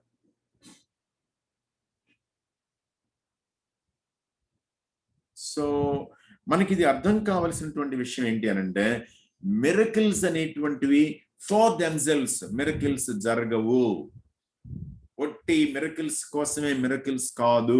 మిరకిల్స్ అన్ని కూడా ఏంటంటే మెసేజ్ కి సపోర్టింగ్ మాత్రమే. హడావిడి పడిపోవాల్సినటువంటి అవసరం లేదు.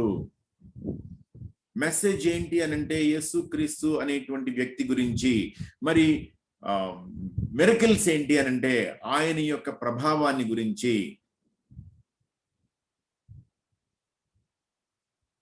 సో ఎవరైనా వ్యక్తులు అచ్చంగా మిరకిల్స్ మీద తమ దృష్టిని పెట్టి బ్రతికేయడానికి లేకపోతే గడిపేయడానికి ప్రయత్నిస్తున్నారు అనంటే సమస్య ఉంది దానిలో అని అర్థం చేసుకోవాలి. మెసేజ్ కి ఉండాల్సినటువంటి ప్రామినెన్స్ మెసేజ్ మీద లేకుండా, స్వార్థ సత్యం మీద లేకుండా ఈ విధమైనటువంటి అద్భుతాలు మహత్కార్యాల యొక్క ప్రభావం గురించి, ప్రదర్శన గురించి మాత్రమే వాళ్ళు ఎక్కువ సమయాన్ని కేటాయిస్తూ ఉంటే సరిచేసుకోవాల్సినటువంటి అవసరం ఉంది. మనం దానికి క్యారీ అవే అయిపోకూడదు. మనం కూడా దానిలో పడి కొట్టుకుపోకూడదు. ఇది మనకు అర్థం కావాలి.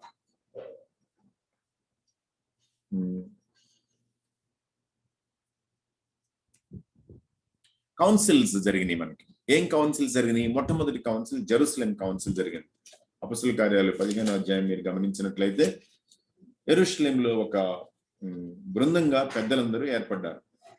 ఇక్కడ నేను మీకు రెండు విషయాలు చెప్తాను. ఫస్ట్ చాప్టర్ నుంచి దాటేసి ముందుకు వచ్చాను నేను. ఫస్ట్ చాప్టర్ లో నుంచి 15 చాప్టర్ లో కనెక్టింగ్ పాయింట్ ఒకటి మాట్లాడతాను. ఫస్ట్ చాప్టర్ లో మీరు ఇక్కడ వెయిట్ చేయండి, మీరంతా పరిశుద్ధాత్మ కోసం అని చెప్పి మీరు వెయిట్ చేయండి అని అంటే ఏం చేశారు వీళ్ళు? 15వ వచనం నుంచి వీళ్ళు 26వ వచనం వరకు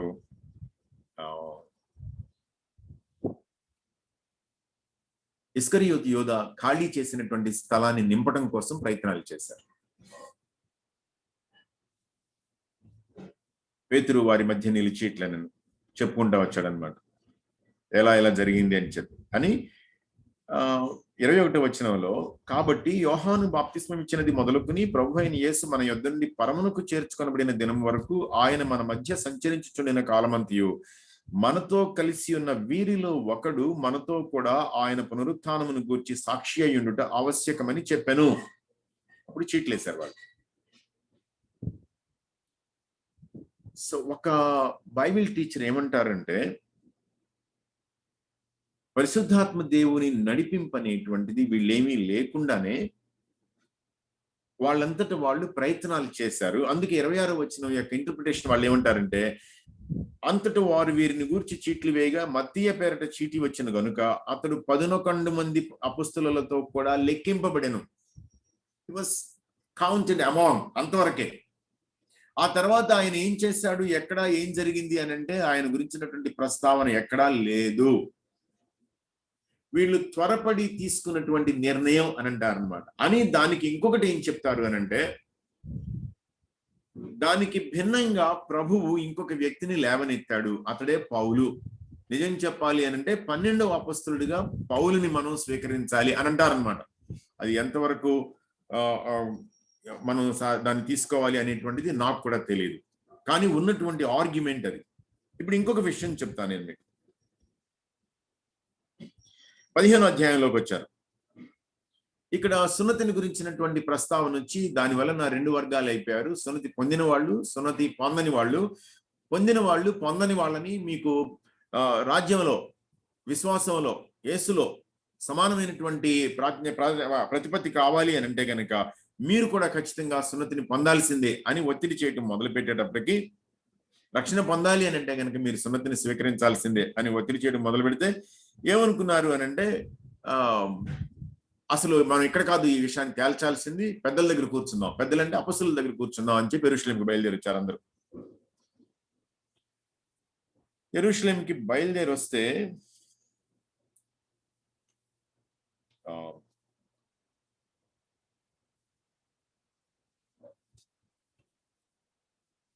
13వ వచనం, వారు చాలించిన తరువాత యాకోబు ఇట్లనెను.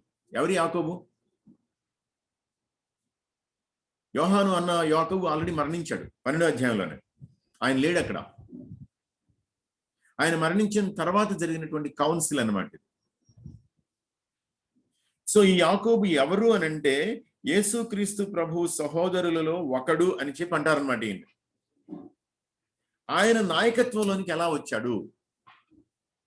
పేతురు, యోహాను ఇలాంటి పెద్దలందరూ ఉండగా యాకోబు కౌన్సిల్ ని అడ్రస్ చేయడం జరిగింది ఇక్కడ. ఇవన్నీ ఏంటి అని అంటే సంఘ చరిత్రలో పెద్దలు వీటిని చర్చిస్తారనమాట. ఇవి ఏంటి, ఇట్లా ఎందుకు జరగడానికి అవకాశం వచ్చింది అని చెప్పి. ఇప్పుడు నేను యాకోబు దగ్గర నుంచి ముందుకు వెళ్తాను.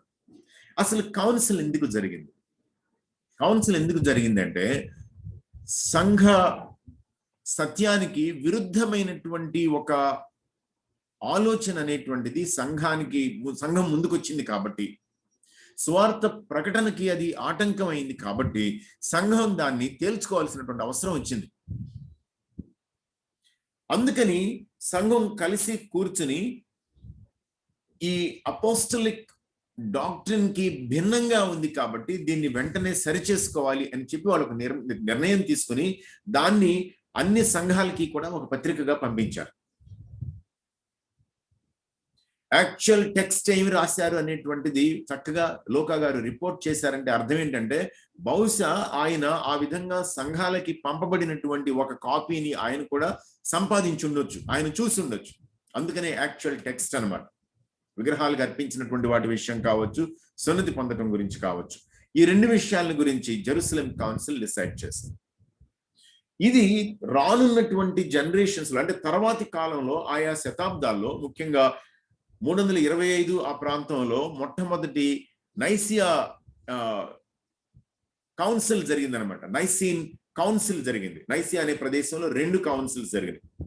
అంటే మొదటి కౌన్సిల్ జరిగిన తర్వాత కాన్స్టాంటినోపుల్లో ఒకటి జరిగింది, మళ్ళీ ఎఫెసస్ లో జరిగింది, తర్వాత కాన్స్టాంటినోపుల్లో 2-3 జరిగినాయి, మళ్ళీ ఆ తర్వాత కాల్సిడాన్ లో ఒకటి జరిగింది, ఆ తర్వాత నైసియాలో జరిగింది. ఇవన్నీ ఏంటంటే కౌన్సిల్స్ వాటి ముందుకు వచ్చినటువంటి ఆయా రకాల తర్కాల్ని చెప్పాలంటే అబద్ధవాదాల్ని ఎదుర్కోవడం కోసం సంఘం ఏం స్టాండ్ తీసుకోవాలి, లేఖనానుసారమైనటువంటి స్టాండ్ ఏం తీసుకోవాలి అన్నది నిర్ధారించడం కోసం వీళ్ళు చేసినటువంటి పనులు అన్నమాట. అయితే మనకు అర్థం కావాల్సింది ఏంటంటే ఇప్పటికీ కూడా ప్రపంచంలో ఈ విధమైనటువంటి కౌన్సిల్స్ జరుగుతూనే ఉన్నాయి. అయితే సంఘం రెండుగా చీలిపోయింది. ఎలా చీలింది? ఒకటేమో ప్రొటెస్టెంట్ సంఘంగాను, రెండేమో కాథలిక్ సంఘంగాను. కాథలిక్ కౌన్సిల్స్ వేరే జరుగుతూ ఉంటాయి. ప్రొటెస్టెంట్స్ కూడా కౌన్సిల్స్ కి మీట్ అవుతా ఉంటారు. వీళ్ళల్లో ఎవాంజలికల్స్ అన్నమాట, వీళ్ళు మీట్ అవుతా ఉంటారు, టైమ్ అండ్ అగైన్ మీట్ అవుతా ఉంటారు. లుజాన్ కాంగ్రెస్ అనేటువంటిది ఒకటి జరిగింది. అది ప్రముఖంగా ఏమి ప్రస్తావించింది అని అంటే మిషన్స్ పట్ల సంఘానికి ఉండవలసినటువంటి ఆలోచన ఏంటి, సో దానికి రిలేటెడ్ ఇష్యూస్ అన్ని కూడా వాళ్ళు మాట్లాడుతున్నారు. ఆ తర్వాత మన్హటన్ డిక్లరేషన్ ఒకటి చేశారు. ఈ వాక్యాన్ని గురించినటువంటి స్పృహ సంఘానికి ఎలా ఉండాలి, వాళ్ళు తీసుకోవాల్సినటువంటి స్టాండ్ ఏంటి, ఇవన్నీ ఏంటి అని అంటే లేటెస్ట్ పీరియడ్ వరకు అప్పటి జెరూసలేం కౌన్సిల్ నుండి, జెరూసలేం కౌన్సిల్ ఎప్పుడు జరిగింది అని అంటారంటే యేసుక్రీస్తు ప్రభు చనిపోయిన తర్వాత ఒక 15-25 సంవత్సరాల మధ్యలో జరిగింది అని అంటారు అనమాట. అంటే 57, 58, 60 లోపు జరిగింది అని అంటారు అనమాట. సో ఈ కౌన్సిల్ ని మనం ప్రాతిపదికగా తీసుకుని సంఘం ఆయా సంవత్సరాల్లో సంఘ చరిత్రను పరిశీలించుకుంటా 21వ శతాబ్దం వరకు మనం పరిశీలించుకుంటా వస్తే ఇలాంటి కౌన్సిల్స్ జరుగుతూనే వచ్చినాయి. ఎందుకు అనంటే సంఘం తనకు అప్పగించబడినటువంటి ఈ సత్యాన్ని లేఖనానికి వ్యతిరేకమైంది ఏదైనా సరే కరప్ట్ చేస్తేమని చెప్పి ఎప్పటికప్పుడు లేఖనంతో సరిచూసుకోవలసినటువంటి, పోల్చుకోవలసినటువంటి అవసరం వచ్చినప్పుడు అందుకని ఎప్పటికప్పుడు స్టేట్మెంట్స్, దానికోసం లేఖనం మారుతుంది అంటే లేఖనం మారదు. మన పొజిషన్ ని ఎప్పటికప్పుడు మారుతున్నటువంటి పరిస్థితులకి అనుగుణమైనటువంటి భాషలో, అనుగుణమైనటువంటి పద్ధతిలో విశ్లేషిస్తూ అప్లై చేస్తూ ఒక స్టేట్మెంట్, బహిరంగ ప్రకటన ఒకటి చేయడం అనమాట. ఎవరి కోసం ఇది అంటే సంఘం కోసం. పర్సిక్యూషన్ గురించి మాట్లాడతాను. పర్సిక్యూషన్ ఎక్కడ మొదలైంది అని అంటే 8వ అధ్యాయంలో మొదలైపోయింది. 8వ అధ్యాయంలో మొదలైపోయింది అనమాట. నేను పర్సిక్యూషన్ ఏమని ఆలోచిస్తున్నాను అంటే పర్సిక్యూషన్ ఈజ్ అన్ ఆపర్చునిటీ. మీరు ఎవరికైనా ఆసక్తి ఉన్నట్లయితే వంగూరి హింస గురించి, పర్సిక్యూషన్ గురించి కొంచెం వర్క్ చేస్తున్నాడు. ఆయన దగ్గర 1-2 ఆర్టికల్స్ కూడా ఉన్నాయని చెప్పి నేను అనుకుంటున్నాను. తను రాసినవి మీరు కావాలంటే తీసుకుని వాటిని చదవచ్చు. నా ఆలోచనలు ఇవి. పర్సిక్యూషన్ అనేటువంటిది ఒక అవకాశం అంటాను నేను. ఎందుకు అవకాశం? చెత్తంతా కూడా దులిపేసుకుంటుంది సంఘం. నిలబడడానికి బలం లేని వాళ్ళంతా కూడా జారిపోతారు అనమాట సంఘంలో. ఏ విధమైనటువంటి అవకతవకలు ఉన్నా సరే సెటిల్ అయిపోతాయి అనమాట. సంఘం బలపడుతుంది అనమాట. అంతేకాకుండా సంఘానికి ఇవ్వబడినటువంటి కమిషన్, యెరూషలేము, యూదయ సమరయ దేశాలు, బోధిగంతాల వరకు అనేటువంటి ఆ కమిషన్ ఫుల్ఫిల్మెంట్ కోసం, కంప్లీషన్ కోసం పర్సిక్యూషన్ అనేటువంటిది ఒక అవకాశం లాంటిది అనమాట. ఎందుకోసం అంటే 8వ అధ్యాయం 1వ వచనం అన్నమాట. ఆ కాలమందు యెరూషలేములోని సంఘమునకు గొప్ప హింస కలిగినందున అపొస్తలులు తప్ప అందరూ యూదయ సమరయ దేశంలో ఎందుకు చెదిరిపోయారు. ఇక్కడ నేను ఇంకొక మాట మాట్లాడతాను. Judaism was Jerusalem centred, Jerusalem focused. యూదా మతం అనేటువంటిది యెరూషలేము కేంద్రంగా కలిగినటువంటి విశ్వాసం. ఇప్పటికీ కూడా అన్నమాట, ఇప్పటికీ కూడా. ఈ మధ్యలో రీసెంట్ గా వచ్చినటువంటి ఈ Donald Trump affirmation of Jerusalem as the capital of Israel, దేనికి అనంటే వాళ్ళు ఇంకా తమ విశ్వాసానికి, తమ యొక్క భవిష్యత్తుకి నెరవేరవలసినటువంటి ప్రవచనాలు ఇంకా మిగులునయ్యి, వాటన్నిటికీ కేంద్ర స్థానం యెరూషలేమే అని చెప్పి నమ్ముతూ ఉన్నారన్నమాట. It's a place bound religion. ఒక స్థలానికి పరిమితం అయిపోయినటువంటి, ఒక స్థలంతో అతుక్కుపోయినటువంటి విశ్వాసం అన్నమాట. అయితే క్రైస్తవ్యం అలాంటిది కాదు. It is not place bound. అందుకనే 7వ అధ్యాయం చివరికి వచ్చే వరకు కూడా ఆయన ఏమంటున్నాడు అనంటే మందిరం అనేటువంటిది యెరూషలేములో ఉంది, కానీ దేవుడు సర్వోన్నతుడు, మందిరానికి పరిమితం అయిపోడు. దేవుడు సర్వోన్నతుడు, యెరూషలేంకి పరిమితం అయిపోడు. 1:8 తీసుకుని వచ్చి 7:50తో కనెక్ట్ చేసి మాట్లాడుతా ఉన్నారు. సో సంఘం విస్తరించాలి అనంటే సంఘం చెదిరిపోవాలి. సంఘం విస్తరించాలి అనంటే సంఘం కంఫర్ట్ జోన్ లో నుంచి బయటపడాలి. యెరూషలేములో అంత హాయిగా ఉంది, పెద్దలు ఉన్నారు ఎదురుగా ఏమైనా సమస్య వస్తే సెటిల్ చేయడానికి, పెద్దలు ఉన్నారు చక్కగా వాక్యాన్ని నేర్పిస్తున్నారు, పెద్దలు ఉన్నారు సెకండ్ లెవెల్ లీడర్షిప్ ని కూడా చక్కగా పెంచుతున్నారు, పెద్దలు ఉన్నారు ఎవరికి ఏం అవసరం జరుగుతుందో చూసేసుకుంటున్నారు, పెద్దలు ఉన్నారు మన విశ్వాసంలో మనల్ని జాగ్రత్తగా పెంచుతున్నారు. మనకి ఏమి ఇబ్బంది లేదు, నాకు డబ్బులకి కొదవలేదు, నాకేమైనా అవసరం అయితే కనుక చూసుకోవడానికి నా సంఘం ఉంది, నాకు సొంతం అంటూ ఏం లేదు, వీళ్ళందరూ నా వాళ్లే. ఒక కంఫర్ట్ జోన్ లో నుంచి బయటికి రావడం కోసం ఒక కుదుపు అవసరమైంది సంఘానికి.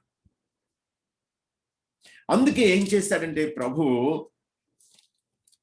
స్టెఫెన్ని తీసుకుని వెళ్ళిపోతే గొప్ప హింస చెలరేగిందంట. అంటే స్టెఫెను చనిపోవడంతో అది ఆగిపోలేదు. వాళ్ళు ఏమనుకున్నారంటే ఇదే అదను అని అనుకొని స్టెఫెన్ను చంపినటువంటి ఉద్రేకంతో ఉత్సాహంతో మొత్తం అన్నమాట. చూసారా 3వ వచనంలో ఇంటింటా వచ్చి సో యోదయ సమరయ దేశాల్లో చెదిరిపోయారు.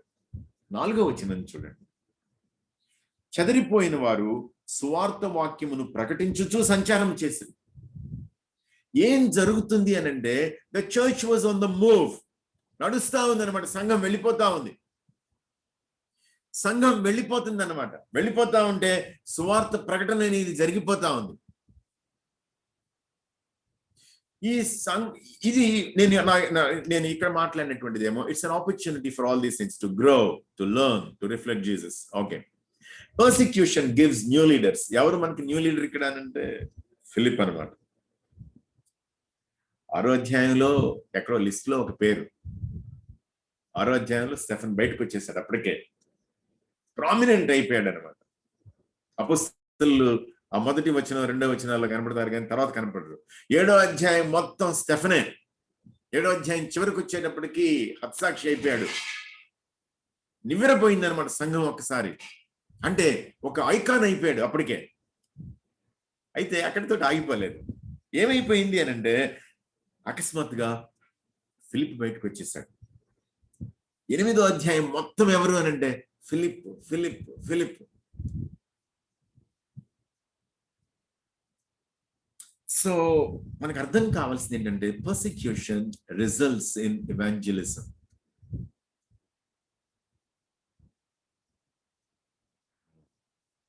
నేను ఒక ఐడియా నేను లిస్ట్ చేసుకున్నాను, చేసుకోలేదు. రిజెక్షన్ గురించి మాట్లాడదాం అనుకున్నాను. నేను రిజెక్షన్ 7th chapter లోకి వచ్చి మిగిలిపోతుంది కాబట్టి మాట్లాడడం తెలియదు.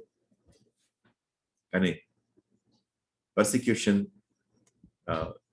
Results in gives new leaders అని అంటే పర్సిక్యూషన్ గివ్స్ పాల్స్. మీరు కావాలనుకుంటే కనుక నోట్ చేసుకోవచ్చు. హింస అనేటువంటిది పౌలుల్ని తయారు చేస్తుంది.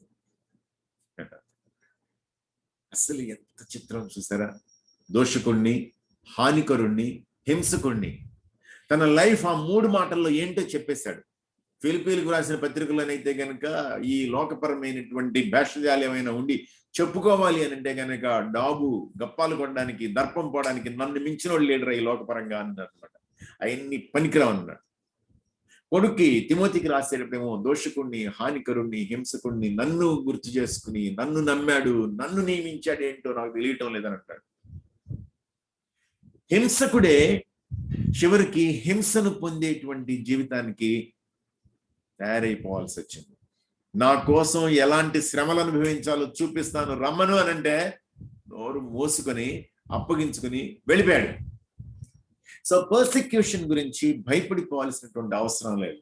పర్సిక్యూషన్ అనేటువంటిది స్టెఫెను చావుతోటి ముగిసిపోయిందంటే ముగిసిపోలేదు.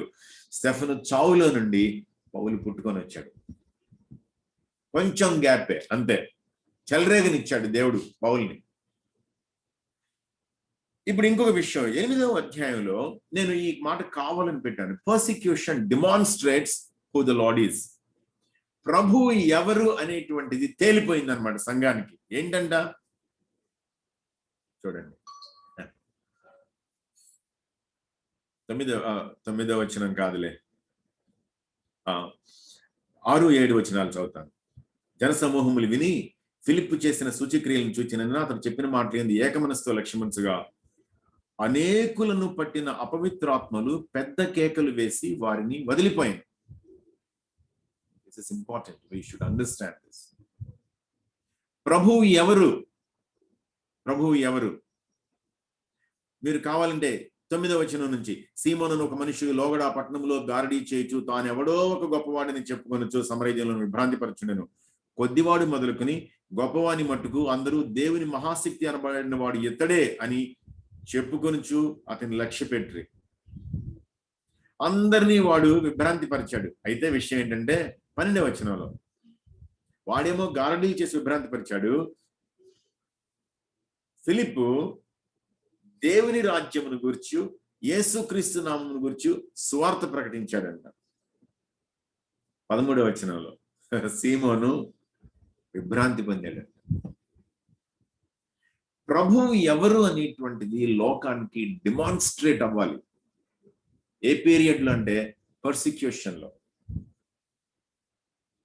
సో తెలంగాణ రాష్ట్రంలో ఆయా జిల్లాల్లో మారుమూల ప్రదేశాల్లో భయంకరమైనటువంటి హింస చెలరేగుతుంది. మానసికంగా కృంగదీస్తున్నారు.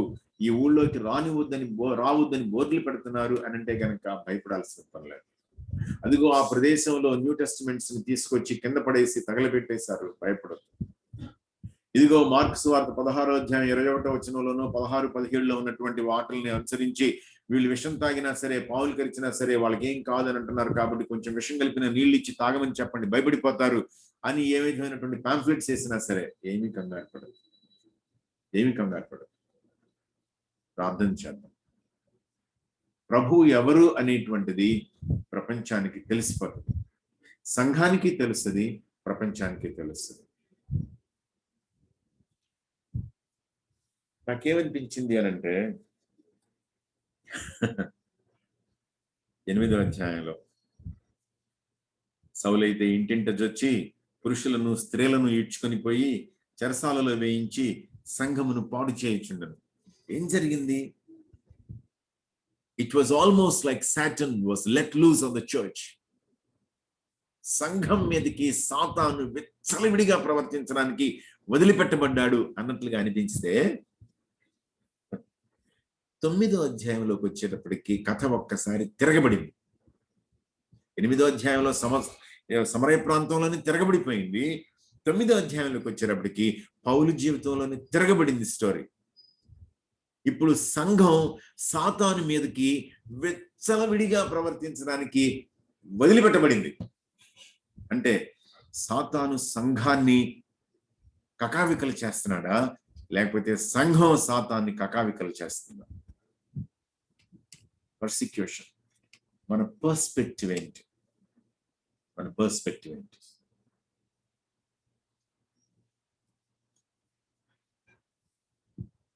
సో మీరు చూసినట్లయితే 8వ అధ్యాయం 3వ వచనంలో సౌలైతే ఇంటింట జొచ్చి పాడు చేస్తున్నాడు. 5వ వచనంలో ఫిలిప్పు సమరయలో పట్నం నుండి పట్టణానికి వెళుతూ స్వార్థ ప్రకటిస్తున్నాడు. సౌలైతేనేమో భయాందోళనకి గురి చేశాడు. ఫిలిప్ ఏమో జీవం ఇచ్చాడు, ఆరోగ్యం ఇచ్చాడు. మీరు గమనించినట్లయితే 8వ వచనంలో ఆ పట్టణంలో మిగులు సంతోషము కలిగాడు. అంటే అంతవరకు సంతోషం లేదు ఆ ఊళ్ళో. ఫిలిప్ వచ్చాడు, ఫిలిప్తో పాటు సువార్త వచ్చింది, సువార్తతో పాటు సంతోషం వచ్చిందంట ఆ ఊళ్ళో.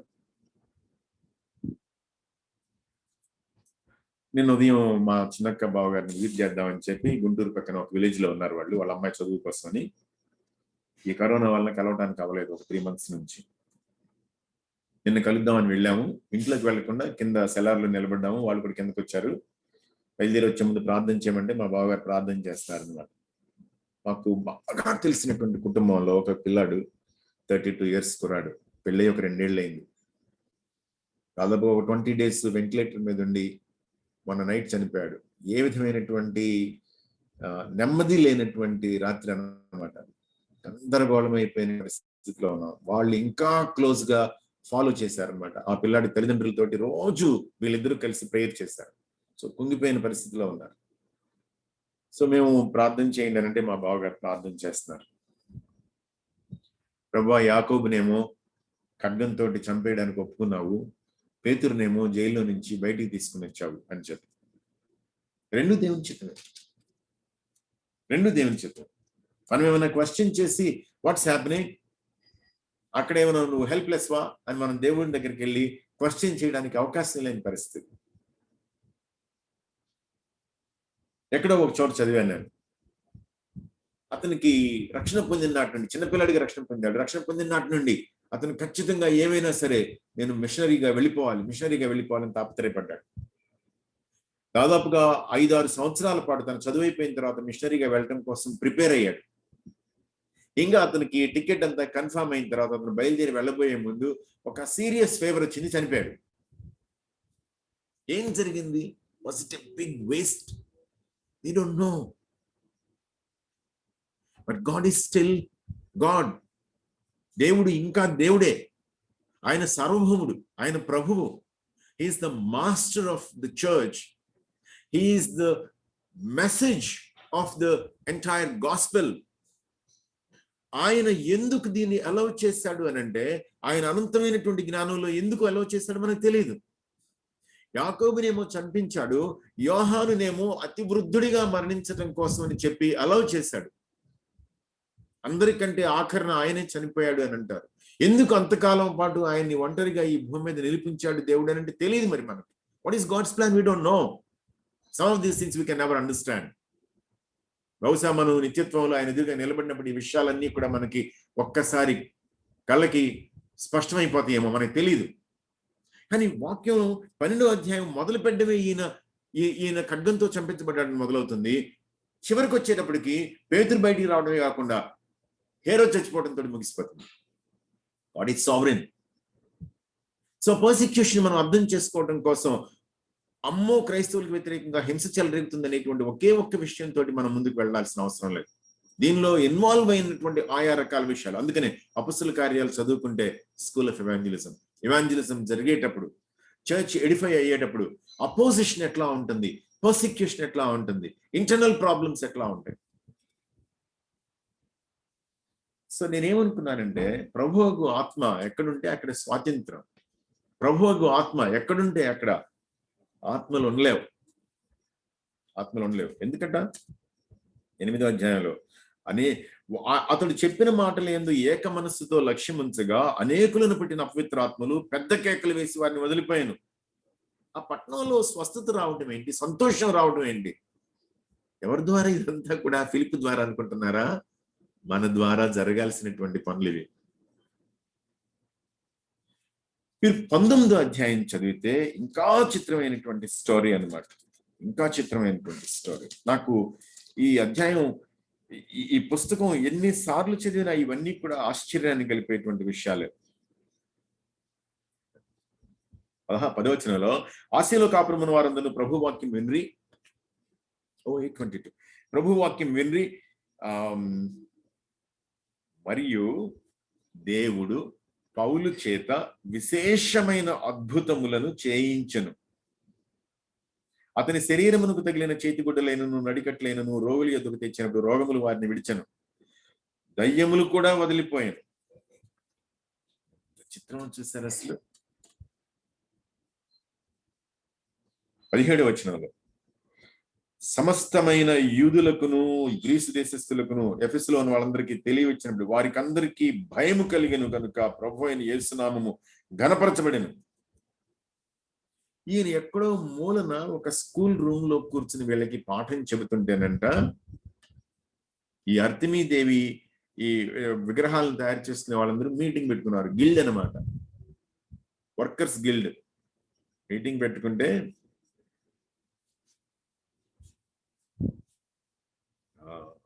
వాళ్ళ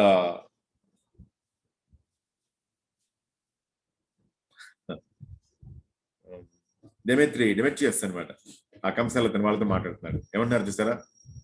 అయ్యలారా, ఈ పని వల్ల మనకు జీవనము బాగా జరుగుతున్నదని మీకు తెలియను. అయితే చేతులతో చేయబడినవి దేవతలు కావని ఈ పౌలు చెప్పి ఎఫెసులో మాత్రము కాదు, దాదాపు ఆసియా యందంతటా బహు జనములను ఒప్పించి త్రిప్పి అన్న సంగతి మీరు చూచి విని ఉన్నారు. ఎక్కడో కూర్చుని బైబిల్ గా ప్రజలకి పౌలు నేర్పిస్తా ఉంటే ఎఫెసులో ఉన్న వాళ్ళందరూ విన్నారంట, ఆసియాలో ఉన్న వాళ్ళందరూ విన్నారంట. దేని గురించి విన్నారంట? నిజమైన దేవుడు ఎవరు? ఆ విషయం విన్నారు. బ్రదర్స్ అండ్ సిస్టర్స్, మనకు అర్థం కావాల్సింది, భూమి మీద సంఘం ఉంది అని అంటే మామూలు పరిస్థితుల్లో లేదు. It's a spiritual warfare. evangelism, spiritual warfare. Edification, spiritual warfare. Leadership గురించి మాట్లాడాలి అని అంటే 6వ అధ్యాయంలో మొదలైందన్నమాట. శిష్యుల సంఖ్య బహుగా విస్తరించుచుండినప్పుడు నంబర్స్ పెరుగుతున్నాయి అంటే, శిష్యుల సంఖ్య విస్తరించుచున్నప్పుడు హెబ్రీయుల మీద గ్రీకు భాష మాట్లాడు యూదులు సనగసాగిరి. నంబర్స్ పెరిగినయ్యి అని అంటే ప్రాబ్లమ్స్ పెరిగినయ్యి. ప్రాబ్లమ్స్ వచ్చినాయి అని అంటే ప్రాబ్లమ్స్ లో నుంచి లీడర్స్ పుట్టుకొస్తారు. ఎంతమంది లీడర్స్ వచ్చారు ఇక్కడ అంటే 7 లీడర్స్ పుట్టుకొచ్చారు. నా సెన్స్ ఏంటంటే దీనంతట్లోనూ, if people are the problems, people are the solutions. ఒక వర్గం మనుషులు ఇంకొక వర్గం మనుషులకి ఇబ్బందిని క్రియేట్ చేస్తే అది సమస్య అయింది. దేనికి సమస్య అయింది? సంఘం యొక్క మౌలికమైనటువంటి పరిచర్యకి సమస్య అయింది. అందుకనే ఏమంటున్నారు అనంటే, భోజనం పెట్టడం అనేటువంటిది పరిచర్యే కాదంటం లేదు. దానికంటే ప్రైమరీ రెస్పాన్సిబిలిటీ మాకు ఒకటి ఉంది, దేవుని వాక్యం బోధించటం. సో ఎవరి పని వాళ్ళకి మనం పంచుకుందాం, జాగ్రత్తతో చేసుకుందాము. మనుషుల ద్వారా సమస్య అయితే మనుషుల ద్వారానే సొల్యూషన్. టెక్నాలజీ సొల్యూషన్ కాదు, మనీ సొల్యూషన్ కాదు, ప్రోగ్రామ్స్ సొల్యూషన్ కాదు. సమస్యలు మనుషులే కాబట్టి సొల్యూషన్స్, వాటికి ఉన్న పరిష్కారం కూడా మనుషులే. దానిలో నుండే లీడర్స్ పుట్టుకొస్తారు. వాక్యం స్పష్టం చేస్తున్నటువంటిది, చర్చ్ అనుసరించాల్సినటువంటి మోడల్ ఇది.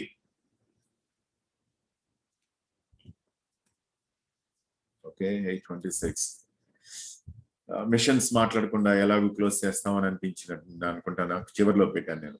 ఏంటి మిషన్స్ అని అంటే, యెరూషలేము, యూదయ సమరయ దేశాలు, భూదిగంతాల వరకు. అంటే అర్థం ఏంటి? యెరూషలేములో వినాల్సిన వాళ్ళందరూ వినేసేయాలి. ఆ తర్వాత యూదయ దేశం అంతా వినాలి. దాని తర్వాత సమరయ దేశం అంతా వినాలి. ఆ తర్వాత భూదిగంతాల వరకు వినాలి. అంటే నువ్వు యెరూషలేములో కూర్చో, వాళ్ళు నీ దగ్గరికి వస్తారు అనేటువంటిది కాదు. నువ్వు యెరూషలేము నుండి లేచి బయటికి వెళ్ళాలి, బయటికి వెళ్ళాలి, బయటికి వెళ్ళాలి. ఎంతవరకు నువ్వు వెళ్ళాలి అనంటే భూదిగంతాల వరకు. అనంటే అర్థం ఏంటి అనంటే, వినని వాళ్ళు ఎక్కడున్నారో అక్కడి వరకు నువ్వు వెళ్ళాల్సిందే. సో మిషన్స్ అనేటువంటిది గ్రేట్ కమిషన్ లో భాగం అన్నమాట. అందుకనేగా మిషన్స్ గురించి మాట్లాడే వాళ్ళు, ఆలోచించే వాళ్ళు ఏమంటారు? Jesus Christ is the first missionary అంటారు. Because he reached out. తానున్న ప్రదేశంలో మిగిలిపోకుండా ఆయన తనని ఎరగని వాళ్ళకి తన గురించి తెలియచేసుకోవడం కోసం దగ్గరకు వచ్చి కనబరుచుకున్నాడు అనమాట. నేను దీన్ని ఏమనుకుంటున్నాను అంటే, it's like the Kingdom on the move. ఏమని చెప్తూ కింగ్డమ్ వెళ్తుంది ముందుకి అంటే అన్ని వైపులా ఒకే దిక్కుగా వెళ్లకుండా అన్ని దిక్కులకి కుదిరిన మేరకు విస్తరిస్తుంది. ఎలా వెళ్తుంది అనంటే, ఒకే ఒక్క పని మాట, there is a good news. ఏంటి అనంటే, there is a good king. The good king is here అని చెప్పాలన్నమాట. మంచి రాజు వచ్చాడు. ఆయన ద్వారా సుపరిపాలన, ఆయన ప్రభుత్వంలో మనకి నొప్పి లేదు, ఆయన ద్వారా మనకి ఆనందం, ఆయన ద్వారా మనకి స్వస్థత, ఆయన ద్వారా మనకి పరిపూర్ణత. ఆ రాజు పాలనలో అన్యాయం లేదు, ఆ రాజు పాలనలో వాళ్ళు వీళ్ళనేటువంటి అంతరాలు లేవు. ఆ రాజు వచ్చాడు, ఆ రాజు వస్తున్నాడు. అదే స్వర్తమానం, అది చెప్తూ రాజ్యం విస్తరించాలి.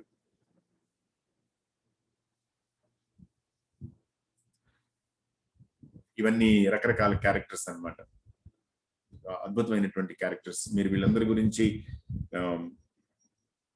ఆలోచించవచ్చు. పేతురు, యోహాను, స్టెఫను, ఫిలిపు, బర్నబా, one of my favourite characters, one of my heroes. పౌలు, మత్తయి గురించి ఆల్రెడీ మాట్లాడున్నాను, జేమ్స్ గురించి ఆల్రెడీ మాట్లాడున్నాను. అపోలో గురించి మనం ఎన్నో పాఠాలు నేర్చుకోవాల్సిన అవసరం. అకుల ప్రిస్కిల్లాల కుటుంబం నుంచి నేర్చుకోవాల్సినటువంటి అంశాలు, కుటుంబపరమైనటువంటి విశ్వాసం, సో ఇవన్నీ అన్నమాట మనం అర్థం చేసుకోవాల్సినటువంటి విషయాలు. సో ఇవి మీరు ఈ విషయాలన్నీ కూడా మీకు అపొస్తలుల కార్యాల మీద మరింత ఆశ కలగాలి, తపన కలగాలి, ఆ అపొస్తలుల కార్యాలను బాగా చదివేసుకోవాలి అనేటువంటిది కలగాలి.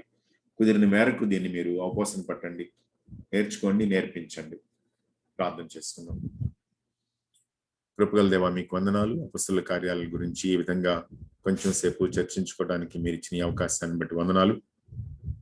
దేవా, మేము మాట్లాడుకునేటువంటిది ఒకరినొకరు ప్రోత్సహించుకోవటానికి, వాక్యంలో మరింతగా మేము వేళ్ళు ఉండడానికి ప్రయోజనకరం కావాలని ప్రార్థన చేసుకుంటున్నాం. మాకు ఒక రకమైన ఆశ పుట్టేసేయాలి, కసి వచ్చేసేయాలి, నేను ఇంకా వాక్యం నేర్చేసుకోవాలి అనేటువంటిది, దాన్ని నా ఎవ్రీడే లైఫ్ లో చూసేసేయాలి అని చెప్పి, అది ఇతరులకు అందరికీ నేర్పించేసేయాలి అని చెప్పి, సత్యవాక్య ప్రకటన అనేటువంటిది వ్యక్తిగతము, కుటుంబపరము, సంఘపరము, ఇది సమాజానికి అంతటికీ కూడా చేరాల్సినటువంటి స్వార్థ అనేటువంటిది అర్థం చేసుకోవడానికి సహాయం చేయండి ప్రభా. Let this book of Acts be a school for each one of us. We want to be good students of this school. ప్రభా, మమ్మల్ని ఆశీర్వదించండి, మీ బోధతో మమ్మల్ని వర్ధిల్ల చేయండి. యేసు నామములో ప్రార్థిస్తూ ఉన్నాను తండ్రి, ఆమేన్. ఆమేన్.